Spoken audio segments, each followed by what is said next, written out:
So I got a bunch of these router bits on sale, um, and I use them all in the CNC that I built.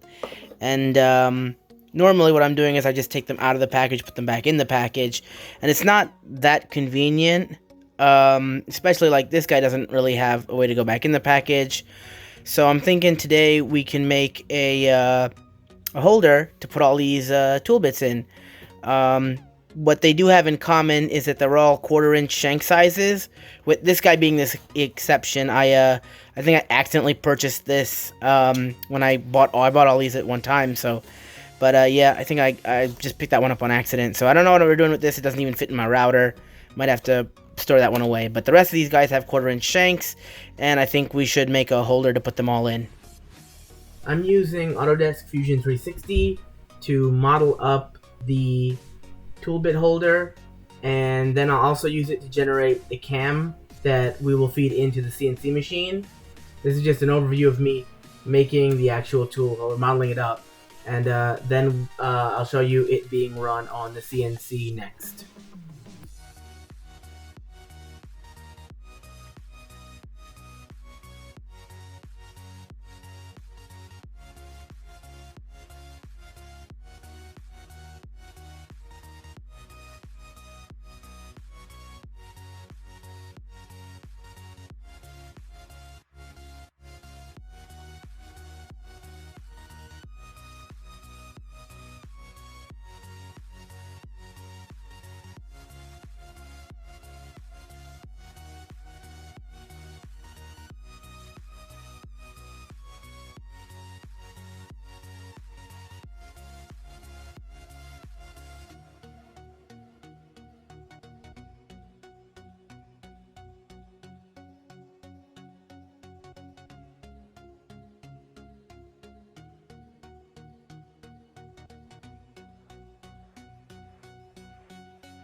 And we have the finished product here. It works out pretty good. Holds the tools pretty nicely. They go in and out. As you saw in both the CAD and the machining, it was very basic, just a bunch of holes, and it cuts itself out. There were a couple of tabs. You can just see the remnants of them there. They broke off from the parent stock quite nicely, and then I cleaned up this part with a knife.